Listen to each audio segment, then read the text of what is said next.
welcome to this first of two cases and result interpretation courses, this one focusing on the DIERS 4D posture lab. So what is the 4D posture lab? When we're talking about assessing a patient's posture in a static condition, we're using several devices like spinometry, like foot pressure distribution, or a leg axis assessment. Altogether or one by one can be used to assess the postural data of a patient, and altogether this is called a 4D posture lab. Posture is somewhat like the baseline of any subject's movements, either it is in sports or in daily life or in therapy processes or whatever you might think of. The postural situation defines the starting point of a movement and sometimes also the direction it goes to. The good stance and posture reflect a proper state of mind. I think every therapist agrees that compliance and motivation of a patient is essential for therapy success. And in return, a proper state of mind may also be reflected by a good posture and a good postural situation. Good posture can be successfully acquired only when the entire mechanism of the body is under perfect control. So this is something telling you about perfect control of an entire mechanism, which then comes together as good posture. What are we seeing if we're talking about bad posture? We are seeing mechanisms still working, but maybe under compensation. So the entire mechanism is not necessarily under perfect control, but it is controlled well enough to maintain the function of a mechanism, which may also reflect not superb posture situation, which we then can assess. Now, when looking at the patient, what will we expect? Given the picture, it could be clear symmetry. So, is the symmetry what we want to see of a patient, and is asymmetry something that we would define as a bad posture? If you look at results of a Dutch study group, results were published where we could see that symmetry is not necessarily given on neutral habitual standing position. On several MRIs, the group found that people tended to an asymmetry in rotation and lateral deviation of the spine, which turned out to a more right rotation of the spine and a right deviation, which comes then with a spinous process rotation to the left. So this is more normal, as you can say, out of the study. A following study showed that people suffering from a situs inversus totalis, so a turned position of an organ, leads to the position of the heart on the right side of the trunk, the bigger side of the lungs on the left side, which is normally the opposite. And those patients will turn their spine in general more to the opposite side, means a lateral deviation to the left, a spinal rotation to the left, and a spinous process rotation to the right. So given this fact, we don't want to push too much into the symmetry situation of a patient, as this can be in neutral and without any symptoms, even if symmetry is not given. But we could focus on a clear law of natural posture, which will be the level of the eyes. So whenever you look at a patient, he will be tending to level his eyes towards the horizon and put them to level. So no matter if it is a scoliosis patient, a kyphosis patient with side-bended or forward-bended heads or trunks, the eyes will always be set back to the level of the horizon. So that's what we can expect, and this is a clear law that we can follow. When we're looking about posture analysis, and we can look at the shape and the alignment of the spine and the pelvis, we can look for progression control on postural weaknesses. We can connect this to muscular imbalances. We can follow our posture corrections, and we can detect dysfunctional asymmetries. So in this case, we can see a scoliosis patient on the left. The key parameters would be the lateral deviation, the surface rotation, the scoliosis angle, of course, and the pelvic obliquity for differential diagnosis. In the middle, we can see a kyphosis patient. In this case, the X-ray tells us it's a Scheuermann's disease, and the angles that are coming with it are located at the kyphosis angle with 81 degrees, and a flash cervical at 112 millimeters, and a flash lumbar at 49. And then we have a hyperlordosis with a lordosis angle of 72 degrees, a trunk reclination of 11 degrees, and a flash lombaire of 81 millimeters. Those would be the key parameters for the postural situation that we can see here, for the diagnosis we can see here. And when we move further into this presentation, we can find some things that we can focus on each of those diagnoses and on further examples. So given the application, what do we have? It's posture assessment. We can look at the spine and the posture and its shape and the alignment, and we have an assessment and a quantification of postural data. We can use it as a therapy control and evaluation tool. So maybe a before and after situation between some therapy approach, and we can see how posture situations may develop, may worsen, may get better. Can also be used as a long-term follow-up tool, so that is, well, let's say the basic idea of it. So on a scoliosis patient, we want to see exactly this long-term follow-up and see how the posture situation is progressing and responding to therapy approaches. And as a fourth, we have the reaction diagnostics. So what is this about? In reaction diagnostics, we talk about a sequence of several examinations of a patient, starting with an habitual standing position as a reference in the first examination. After that, we can have a defined amount of follow-up examinations, which are all addressing changes in the postural situation of a patient by adding some therapeutic items or an intentional change of the posture itself. So think of Scheuermann's disease, where you want to just see how much that patient is able to actually upright himself. So then you can have a second examination where you tell the patient to upright himself as much as possible and then compare the two examinations. In this case, you would see a neutral standing pelvic obliquity to the right lower side on the upper left image, which is the reference measurement. And then you want to see at which stimulus the situation gets better, either for the pelvic situation or for the spinal configuration. And in the end, you select the stimulus that looks the most promising for the postural situation of the patient. For all of those application points, we will have some cases that we show now at later stages. So let's start with the first application part, which is the posture assessment. In some cases, posture assessment is the easiest approach to application of a posture measurement device like spinometry. In some cases, it's even the most difficult.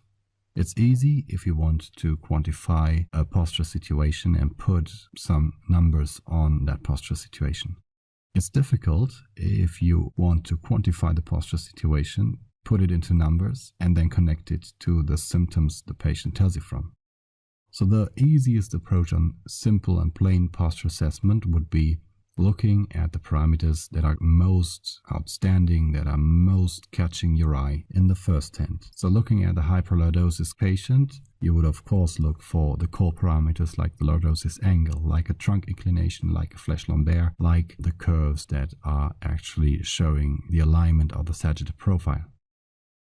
On a scoliosis, you would clearly more focus on the coronal or the transversal plane. You can see the lateral deviation of the spine in the blue curve on the upper right and the rotation of the spinous processes on the red curve on the lower right. The core parameters that come with it are the lateral deviation and the surface rotation, like said. In this case, we have a lateral deviation of 63 millimeters to the right at the level of T9, and at the same level, a surface rotation telling you about the spinous process rotation of 21 degrees to the left at T9 as well. Additional parameters could be the coronal imbalance and a pelvic obliquity, which can also be seen as some differential diagnosis parameters when comparing a scoliosis patient to a scoliotic malfunction. In this case, we have a S-shaped scoliosis with an apex point at T9 and a maximum counter rotation of 17 degrees to the right at T2, which turns T7 closer to a neutral position again. And remember what we talked about when addressing the position of the eyes.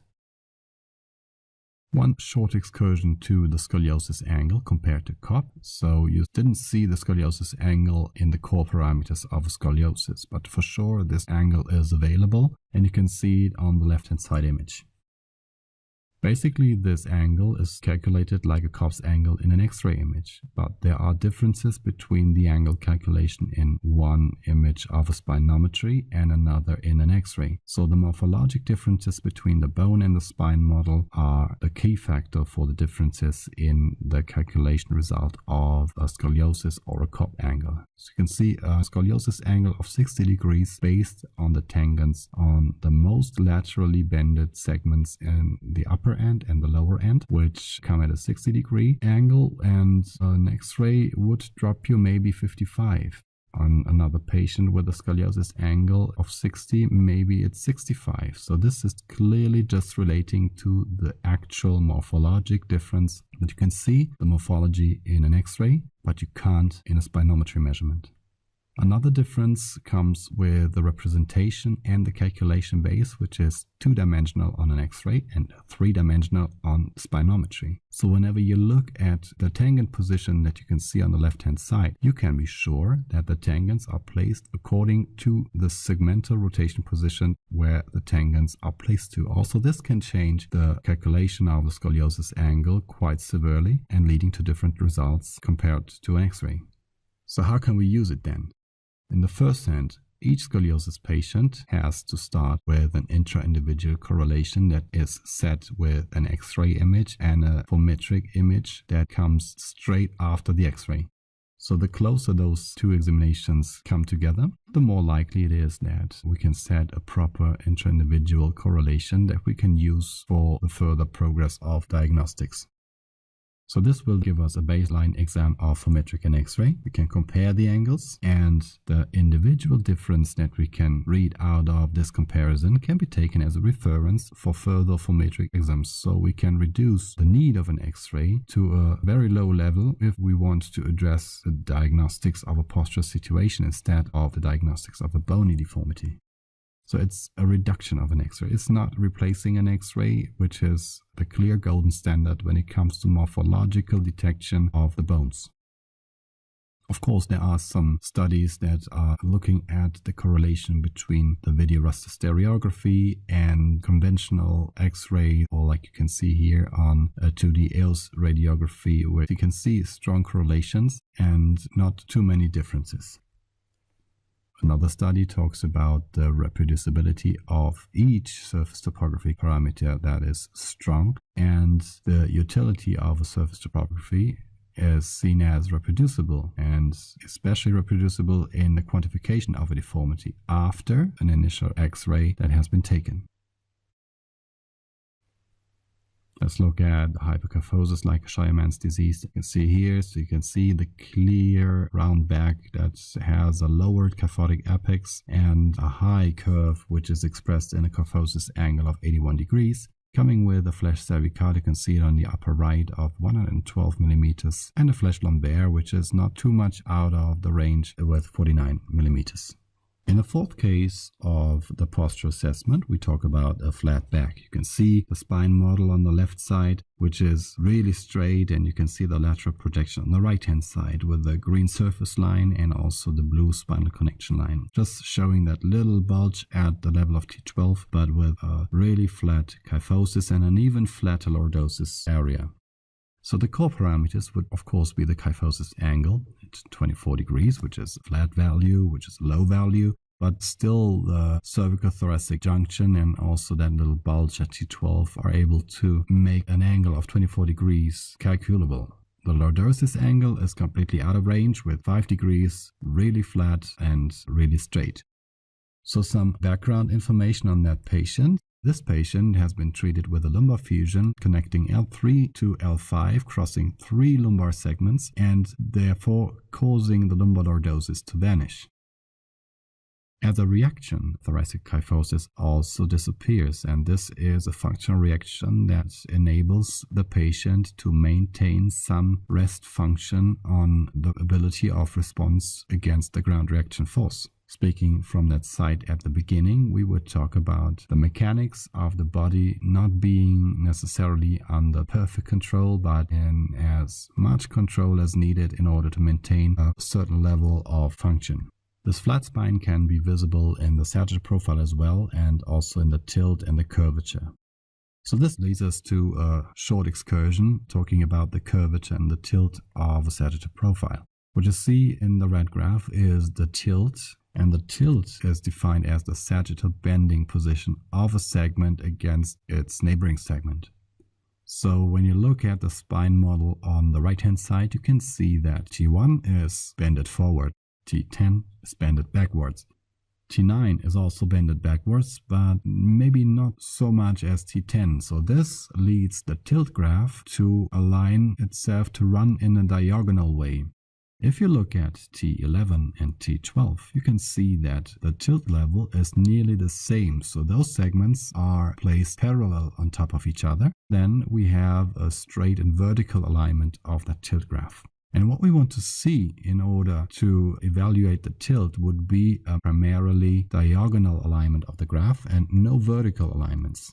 So this would be what we point out in this tilt graph. So the vertical alignment that is crossing a couple of segments, which is addressing the primary task of the sagittal balance, which is balancing the center of mass in the first hand, and which is enabling shock absorption, which means that if the ground reaction force moves up here, it has to turn from L4 to L3, so it has to change its direction, and with this change of a direction absorbs parts of that shock and running through the entire spine, then it leads the ground reaction force to completely vanish once it arrives at the top end.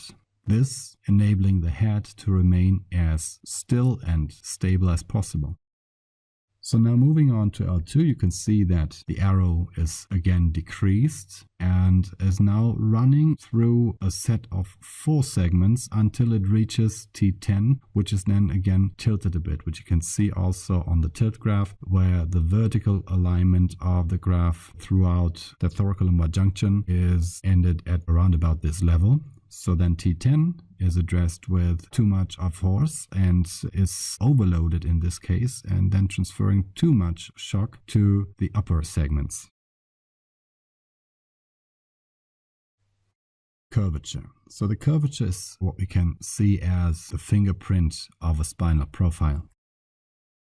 It tells you about the sagittal shift position of each segment, means the sagittal alignment of the segments against each other. So when putting a finger to C7 and then moving the finger downwards your spinous process line, you will move over the spinous process as a convexity and then cross a little gap between one spinous process and the other. So this leads to a back and forth movement of your fingertip. And this back and forth is something that is represented by that graph. You can see the back and forth quite well at the upper end, and then going to some straight alignment here. But overall, you can actually see the back and forth quite well over the entire alignment of the graph. So on the thoracic curvature, we would expect a positive alignment of the graphs. So whenever you see the red line within the gray area that the software gives you, so then you can tell about a rather harmonic and functional alignment in the sagittal profile. And on the lumbar curvature, we would expect a negative one, which is then also represented with a gray box. So how to use this now? We could look for the curve pointing into the wrong direction, which is the white area not covered in gray. This may tell you, in this case, for example, about a shift of a segment to the back. As you can see here in the model, L4 is a bit shifted, so you have a little corner that is formed out of the connection between L3 and L4 at the rear end, which then is represented quite severely in the curvature. You could also look for overexpressed single segments shift into the gray. So when you look at the thoracic curvature, which is all in the gray, but there may be one segment which is clearly exaggerating the general alignment of this part of the graph. So this could also be some dispositioning of shifted vertebra. And with this information, you get a clear segmentally orientated information on the spinal alignment. This can, in many cases, be related to some locally defined pain syndromes of somatic dysfunction of a patient. And the curvature is a very helpful graph in this case. Now you can see here the expression even a bit bigger. So this is what we would focus on. You can see the little corner between L3 and L4 at the rear end, and this is exactly what we can tell about the shifted position that we want to address. In some cases, we will be talking about elasticity, but in most of the cases, we would talk about muscular blocks and blocked segment areas. As a final example for the posture assessment, I want to present an example of thoracic lordosis. This may not be quite classical, like classic diagnosis like a lordosis, scoliosis, a kyphosis, but still this can be an assessment that may guide you to the awareness of a patient suffering from some functional disease. And if you imagine shock absorption function when the patient tells you he's running 20 miles a week, so then this can be something that you can actually refer to when just looking at that very first image of a patient. What will we look at? We look at a core parameter, like in the sagittal plane would be the kyphosis and the lordosis. So you see that the kyphosis angle is at 40 degrees, which is a rather normal, quite expectable value. But if you look at the sagittal profile, the calculation base that we set here is not able to give you a clear indication on that thoracic lordosis that we can see in the profile itself. So the angle is derived from this upper inflectional point and the lower one. So this angle gives you a 40-degree angle, but the part in between is not even represented by that angle. So then sometimes the kyphosis or even also the lordosis angle can be just a part of a story. But in certain cases, you might want to look at a tilt or a curvature even more. There we go, with a very straight tilt on the left side. You see this is crossing the entire lower and mid-thoracic spine, and also the lumbar spine runs down rather straight. You can see some outliers in the curvature which are pointing into the white, especially in the thoracic spine. You can see a couple of ventrally shifted segments which can clearly discover this dysfunctional posture situation. Now moving on to the second part of the application scheme. So we are talking about therapy control and evaluation. So whenever you start a therapy, you want to know how the therapy turned out, how the patient and his posture developed and progressed. So this one case would be a physiotherapy patient. See, this is a small child measured in between 4 months, one before the therapy and one after. So looking at the results in the initial examination, you can see a lateral deviation, a surface rotation, and in the follow-up examination, you can look at the very same parameters as well. So now, do you remember what we showed to you in the first measurement? I can't. So therefore, this is what we can get out of those comparison result pages. And this is something that enables you an easy approach to before and after measurement. And then you can see how the parameters, how the shape of the spine is developing over the time, over the therapy approach, and how it is reacting to it.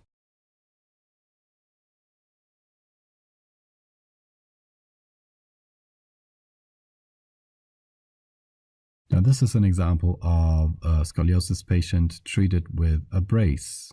So of course you can't perform an examination on a patient wearing a brace, but if you assume that posture is maintained shortly after a brace is taken off, you can think of an examination setup like we have it here. So you have one examination at 12:30, which took place right after the patient took off the brace. The patient was not wearing the brace for another 4 hours, and then the examination was redone. On the first hand, we see a lateral deviation, we see surface rotation to both sides, and this is the parameter constellation just right after taking off the brace. After 4 hours without the brace, you can see again parameters for lateral deviation. You can see again surface rotation to the left and also to the right. And put this all into the comparison, you can see that the green graph, which was the examination just after taking the brace off, is a bit closer to the zero, still showing a scoliotic deformity, of course, but is closer to zero than the orange one is. So leaving the patient 4 hours without wearing the brace will worsen the parameters of surface rotation and of lateral deviation. And if you look at the lateral projection on the left-hand side, you can even see that with the rotation and the lateral deviation getting more, the lumbar curvature is slightly reduced. So looking at the parameters in the table, you can see that the vertebral rotation in the green is less to the left. It is also comparable to the apical deviation, which has to go to the right a bit more in the orange. And this is something that you can just take out of that comparison in between 4 hours. So before we head on to the next case, I want to quickly take a minute and guide you through an excursion that is treating the surface rotation and the most highly important parameter of the pelvis correction. So whether you have ever realized or not, but this is the keystone for the representation of a rotation activity in your spine, which comes at the lower end of the surface rotation, which is always pointing towards 0 in all of your measurements.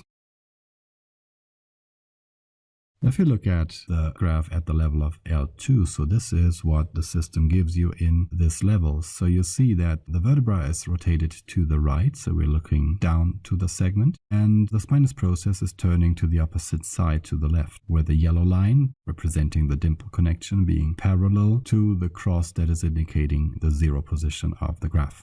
Now, if we want to set this straight, we need to deactivate the pelvis correction, which you have an option to do so with the lower left button of the pelvis representation. So we can click on that and set everything to the actual position of the patient in the room. So this is what you actually see when you look at the patient standing in front of the device. You will see that the right innominate is turning forward a bit, and you can see L2 not even moving to rotation at all, so it's pointing directly at you, and you would never think of L2 being positioned in an asymmetric situation coming from a structural demand. So what is this for now? In the first hand, we talk about the inter-individual comparability. When performing a spinometry measurement, subjects may stand in variable pelvis rotation positions.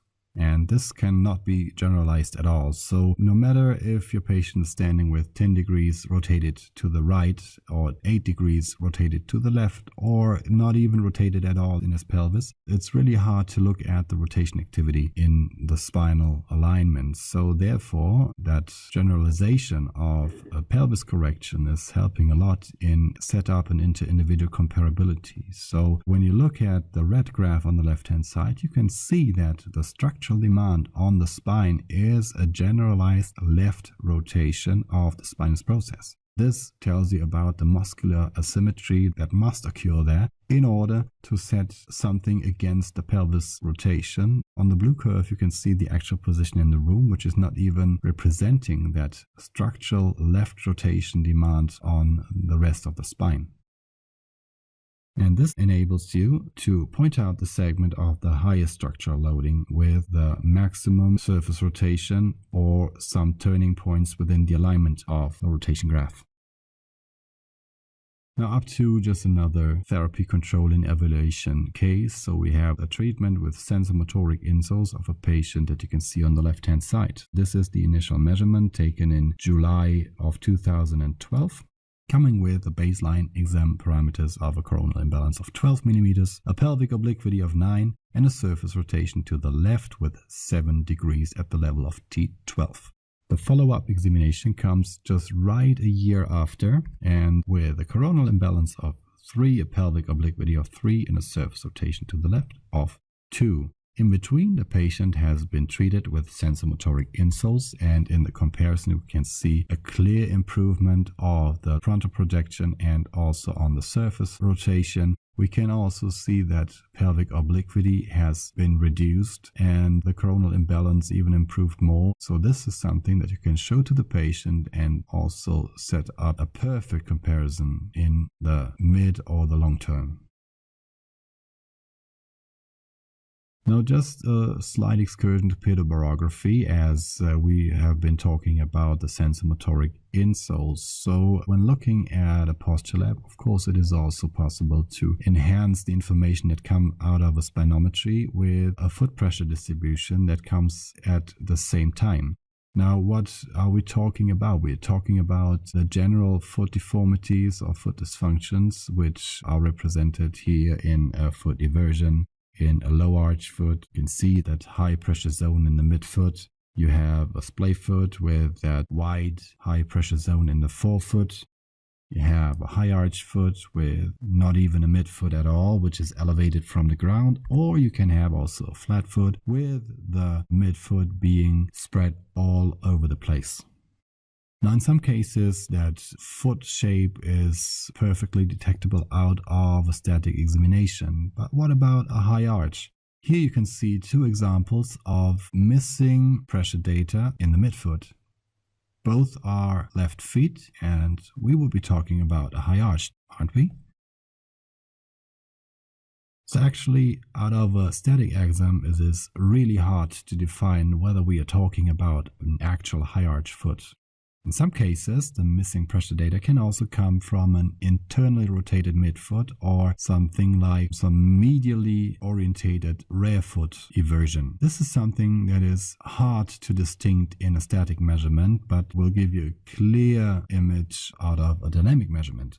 So looking at the left foot in the first sense, these are quite clear examples. On a high arch, you would expect a laterally shifted pressure in the forefoot. You can see this here underneath the fourth and the fifth toe. The foot center of pressure, so the red dot in the midfoot area, goes along the connection line between the center of the rear foot and the fourth toe. So then you can tell about the foot zones being loaded quite physiologically, but still no midfoot is on the ground. So this tells you about a high arch foot, which is actually elevated from the ground in that high arch mode.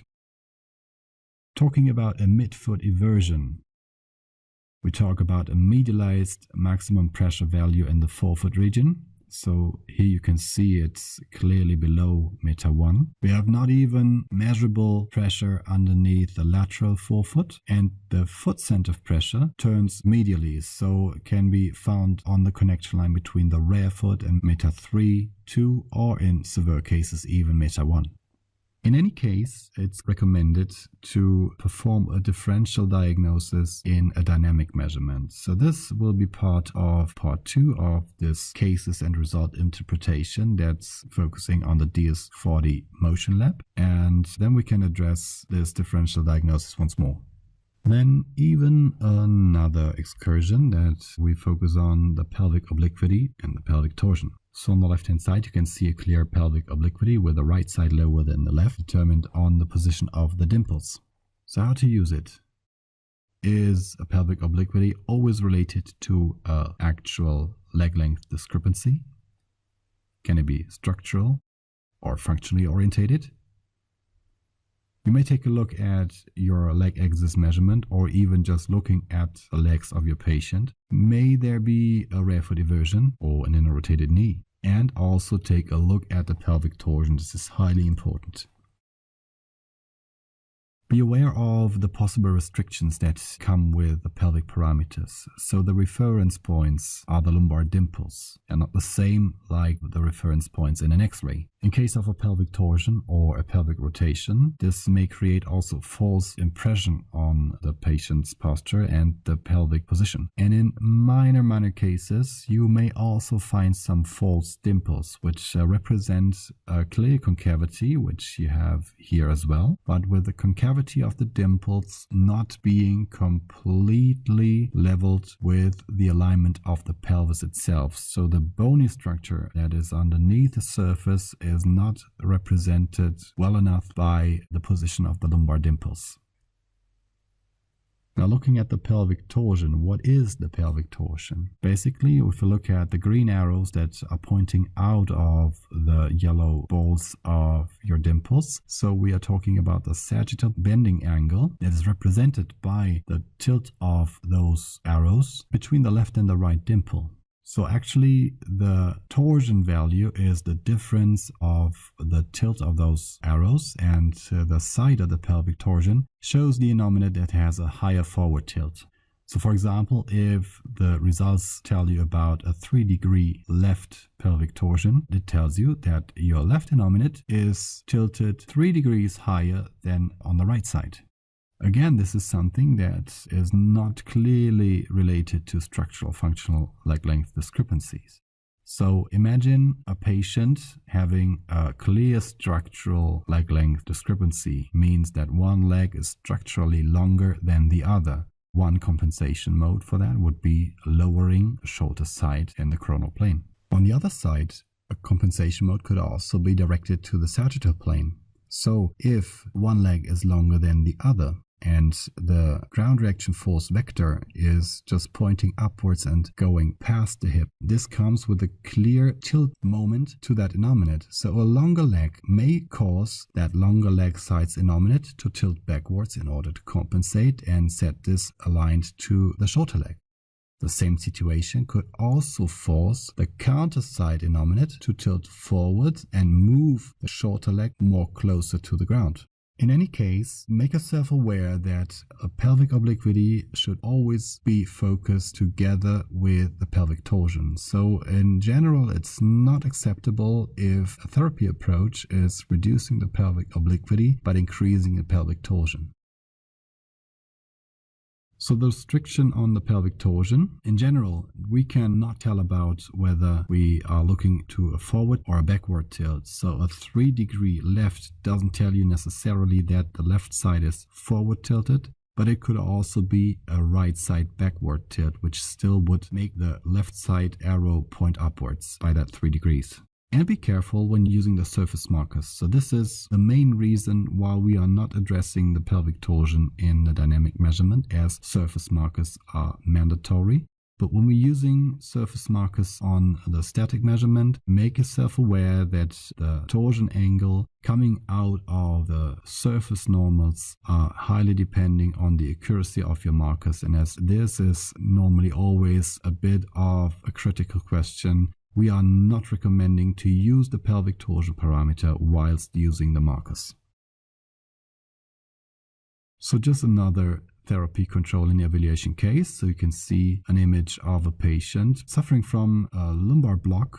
Patient slipped in the bathtub and came with severe symptoms of pain and muscle stress in the thoracolumbar junction.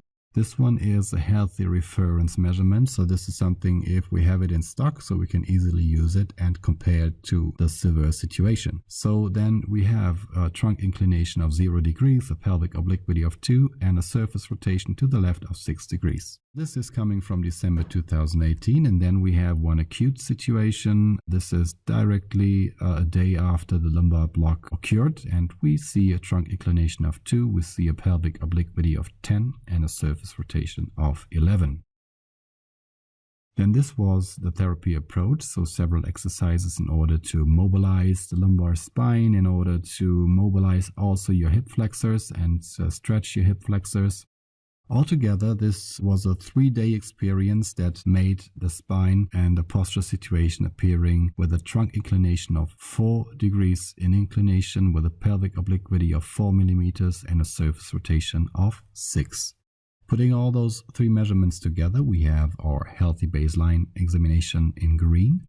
Then we add the acute situation. You can see the difference, especially in the surface rotation.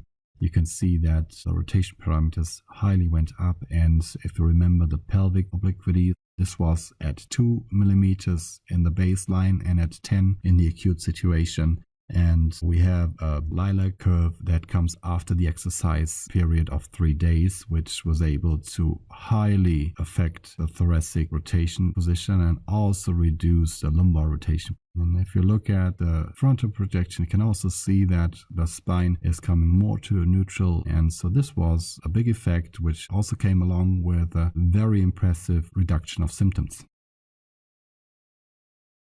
So moving on to an excursion of kyphosis and lordosis. What you see on the left-hand side is a kyphosis angle of 42 degrees, which is a rather neutral value that you can expect when putting things into a normative range. So an expectable kyphosis angle would range in between 40 and 50 degrees, maybe a bit less, maybe a bit more, but 42 is still a rather neutral and habitual value.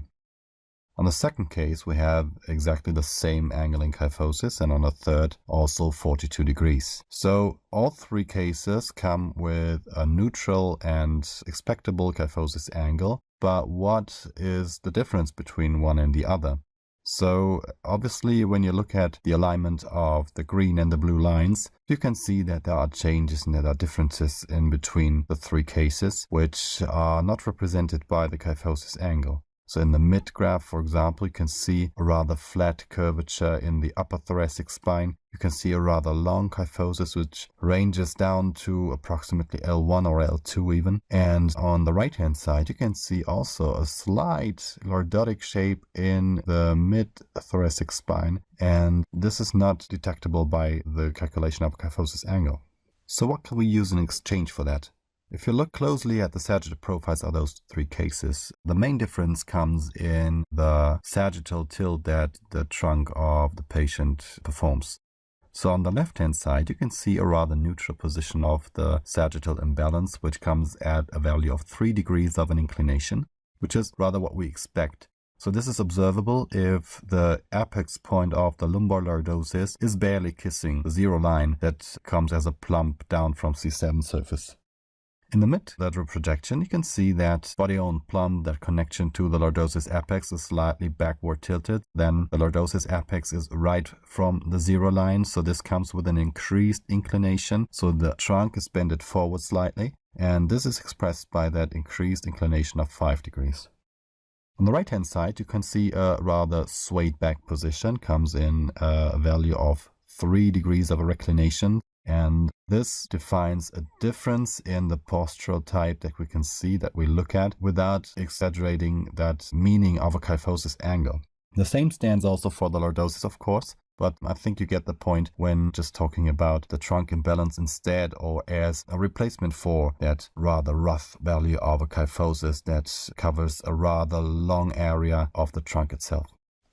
On to our third application field, which is the long-term follow-up. So the long-term follow-up is a rather easily explained procedure that we look at if a patient comes into our clinics for several months or years, where we just want to see how the patient's posture progresses, how it is responding to maybe also a mid or long-term therapy approach, and how we can compare between one time and another.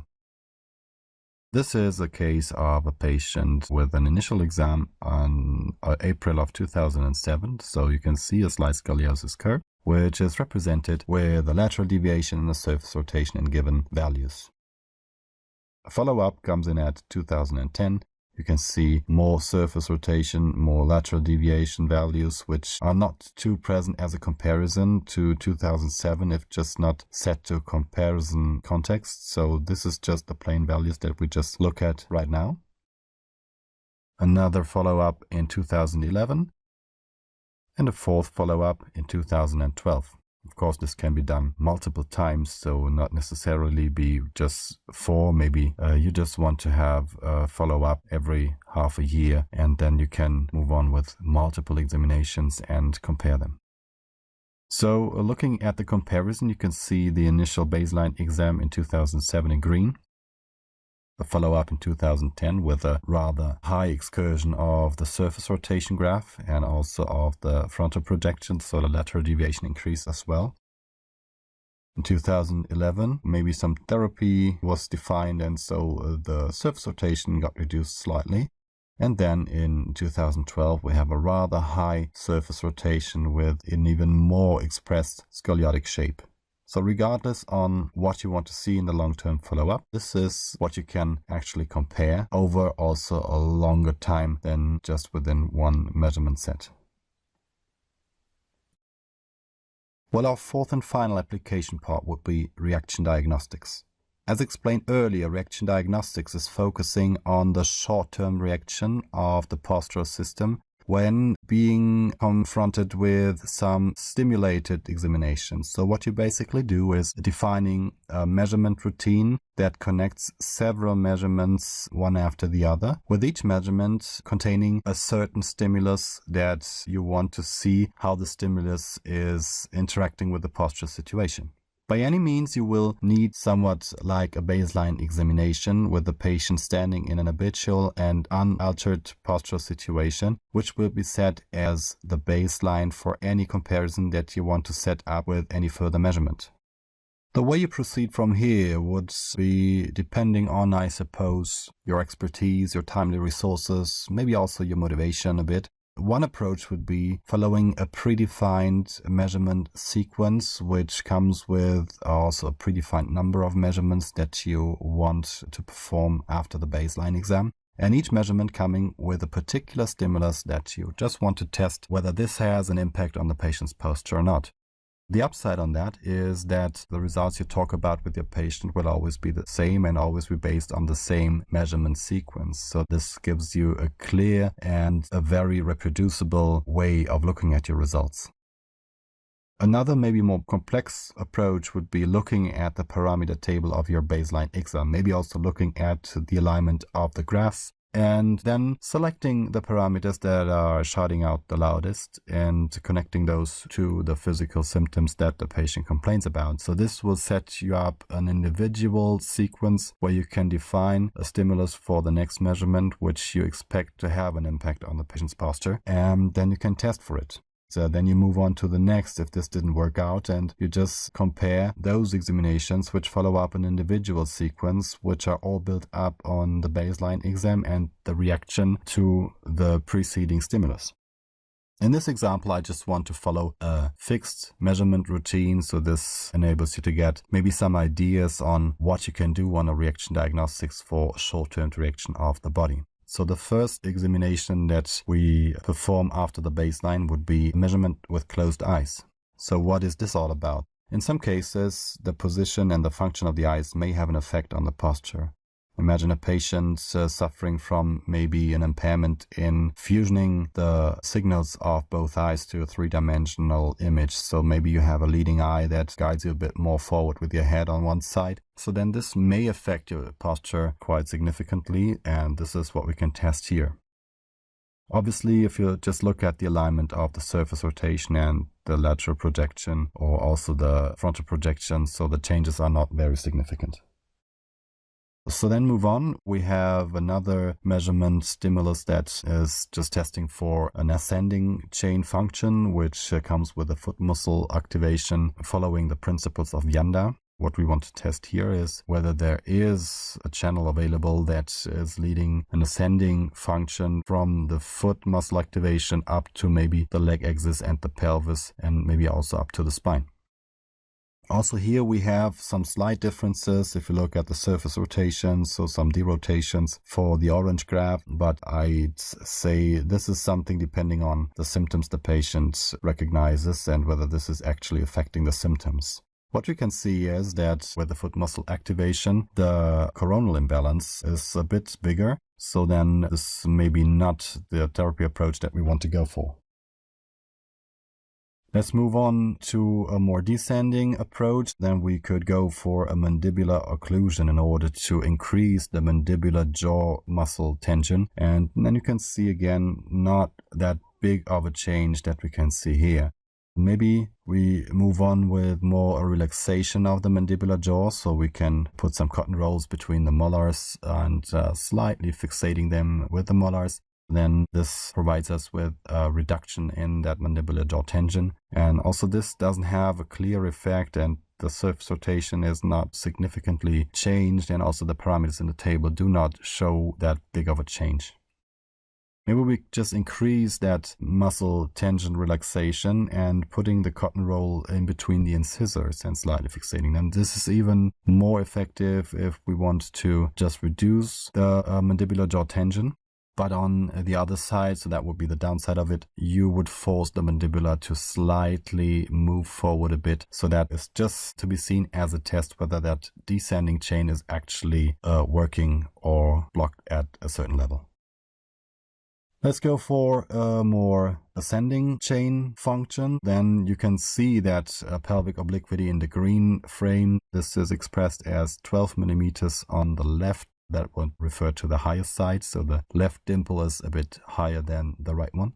Comes at 12 millimeters, which is a rather significant value. And just with a shoe lift of 0.5 on the right, we are able to reduce the pelvic obliquity to 9 millimeters and also reducing the pelvic torsion, remember the excursion, to 0. So maybe we just follow that one, as we can also see some improvements in the surface rotation at the upper thoracic spine. and then add a centimeter below the right foot, and we can see pelvic obliquity is still reduced to 3 millimeters, but this time coming with a pelvic torsion of 3. So parts of that additional 5 millimeters that we said was placed into the obliquity value and parts to the torsion. But anyway, looking at the surface rotation, so this looks a bit more closer to the 0 line, so not quite bad. So then we just overdo it a bit and move to 1.5 centimeters below the right foot.